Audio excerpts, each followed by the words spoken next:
All right, you guys, there is one other concept on the front page of your summer review packet, that is distance formula. Distance formula was created to find the distance when you just can't count, right? I mean, it's really hard to count from 0, -2 to 3, 2, because diagonally, if you look at a square, the diagonal is longer than either the length or the width.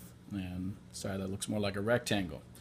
So when I move from one number or ordered pair to another ordered pair is on a diagonal, you have to have a means of addressing that. Well, there are two very related formulas that we've used before. One is Pythagorean's theorem. Pythagorean's theorem, I've written this backwards, but it's still a squared plus b squared is c squared. And if we take this and we draw a triangle, which I'll go ahead and do right here. I'm gonna draw over to here, and I'm gonna draw up to here. We can see that I have an A and a B. And honestly, if I make this distance over here C, this would be relatively easy to find. I can count over on my A, that's 1, 2, 3 squared. All right. If I can count up on my B, 1, 2, 3, 4. I wrote B 4 squared, and that is still equal to c squared. So we got c squared is equal to 3 squared plus 4 squared, and I could continue on with this if I wanted to. But if you look at this, that's a relatively simple algebraic equation to solve. Well, you know what? We wanted to figure out a formula for distance. So how did I get this A? Well, it looks like this A is only a movement from left to right. So we realize is that our x values, right? Our x values are what make me move from x to left to right. So if I find the distance between my x values, I'll probably end up with that A value. And we'll try it out pretty soon. All right.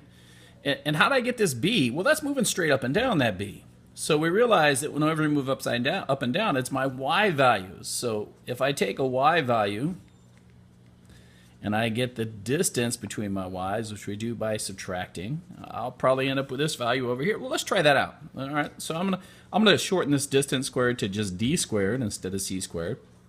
And let's see if this method gets us a 3 and a 4. Well, I'll come up here and I've got my x value of 3. So I'm gonna say 3 minus x value of 0. I'll say 0 squared. All right, let's go ahead and see if we get those y values that work in the same way. So I've got a y value up here of 2. Minus -2 squared, and it sure looks like, other than the fact that I have d squared over here, that we're going to end up the same thing. Like 3 minus 0 is 3, still squared. That quantity is still squared. 2 minus -2, well, we can rewrite that as chop 2 plus 2, which will give me 4 squared. So this distance formula appears to give us the same values. And then I don't want to solve for d squared. I want to solve for d. So I put a square. I'm going to go ahead and finish this out, but then we'll take this portion right here and we will write a formula for it. Well, d would give me the square root of 3 squared, which is 9, plus 4 squared, which is 16. And d would give me the square root of 25, which in this case, we know that is 5. Technically, I should do a positive or negative, but we don't do distances with negative numbers. So if I went back up to my original one and I said distance squared equals the distance between my x's squared plus the distance between my y squared. Remember how we got that? We got that from comparing it to Pythagorean theorem. And then we wanted to solve it for just d. We have now derived, we figured out the distance formula. And the distance formula is equal to the square root of the difference of your x's squared plus the difference of your y's squared. And there it is. Let me scoot that up so you can see it. Distance formula. All right. So you have enough to do the first 2 pages. I'm going to go ahead and I'm going to use this little space over here to do the first problem on your distance formula. They give you this problem right here. They give you 4, 5. They also give you -2, -7. I'm going to start by writing the distance formula. Square root of the difference of my x's and the difference of my y squared, and I'm going to plug everything in. So distance equals the square root of, well, let's go to x2, negative 2 minus 4 squared plus my y2, negative 7 minus 5 squared. It really doesn't matter what order you stick this in. This is probably the most forgiving formula either. I could take my x's from either one and my y's from either one.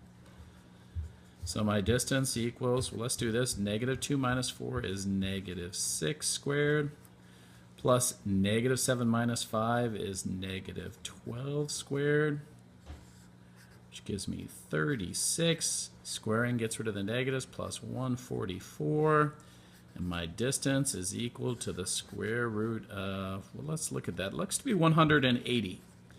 Well, it's a good thing we did this. We're going to break down that 180 really quick. Let me check. 144, 36. Yeah.